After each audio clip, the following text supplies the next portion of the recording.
Bonjour à toi qui viens voir les aventures d'un autonomiste en région parisienne. Alors aujourd'hui, je vais te parler de pigeons. Bon, je parle souvent pigeons en ce moment, mais c'est parce que je débute et que j'ai tout à mettre en place. Ça va bientôt faire 5 mois que j'ai acheté mon premier couple. Il m'a déjà fait une couvée et là j'en ai une autre en cours. Donc je te présente Victoria la maman.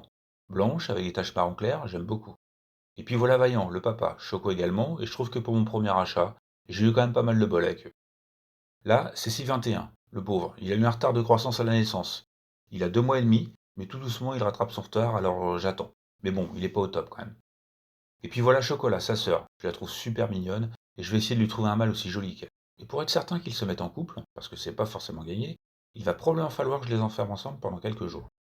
Donc j'ai fabriqué pour le troisième et dernier étage du pigeonnier une cage grillagée pour aider à former les couples récalcitrants. Et j'en ai profité, bon, c'est ce qui était prévu ceci dit, pour ajouter une septième case double. Je t'en avais parlé lorsque j'avais fabriqué les 6 premières cases du pigeonnier. Il allait falloir que j'aménage encore un peu. Bon bah tu vois, ça y est, c'est fait. Si le plan avec les codes t'intéresse, n'hésite pas à regarder la première vidéo, tout y est, y compris le plan de la case de réunion que je viens de faire. Je te mets les liens juste en haut à droite. Donc voilà ce troisième étage en place. Sur le plan, j'avais prévu pour le troisième et dernier étage une zone de repos à gauche, puis une case et une cage grillagée tout à droite. Mais j'ai dû revoir un peu le plan parce que j'avais complètement oublié un linteau qui gênait au plafond. Donc finalement, j'ai fait une zone de repos à droite, enfin de repos. À vrai dire, je ne sais pas trop comment l'appeler, mais toujours est-il qu'ils aiment bien y aller. Probablement pour la vue sur l'extérieur, je sais pas. Pour faciliter le nettoyage de cet emplacement, j'ai fabriqué un bac. Je l'ai fait avec des plaques de polycarbonate que j'avais récupérées sur une vieille véranda. J'ai des rebords de 4 ou 5 cm de hauteur que j'ai collé au mastic colle sur le fond, ce qui fait que ce bac est étanche. Je le remplis de miscanthus et le jour où je nettoie, j'embarque tout en un coup pour le mettre dans le potager qui est à 20 mètres. Après un petit coup de tuyau d'arrosage et c'est nickel. Pour info, le miscanthus est beaucoup plus absorbant que la paille et je ne regrette pas d'avoir essayé.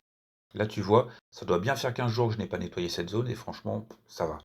Ensuite, au milieu, j'ai réalisé une case classique pour couple. Bon, elle communique avec la cage, mais elle est exactement comme celle que j'ai fait au premier et deuxième étage, avec deux emplacements pour que les parents puissent éventuellement lancer deux nichés. Puis tout à gauche, la cage grillagée qui permettra de former des coupes.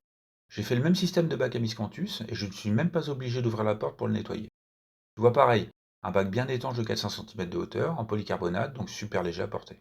Bon, pour que ça aille bien avec le reste du meuble, j'ai caché le polycarbonate avec un peu de bois. Avec la poignée à l'ancienne et la petite serrure en bronze, ça claque, je trouve.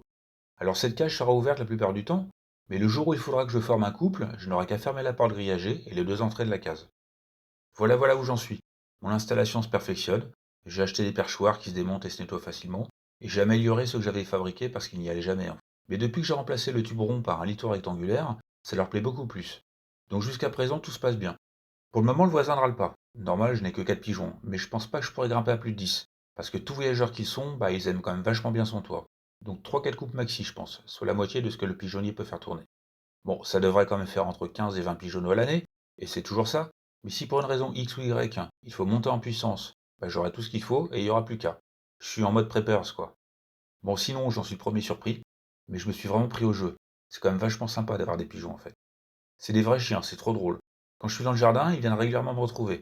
Je jardine et eux à côté, genre à moins d'un mètre, ils farfouillent des graines.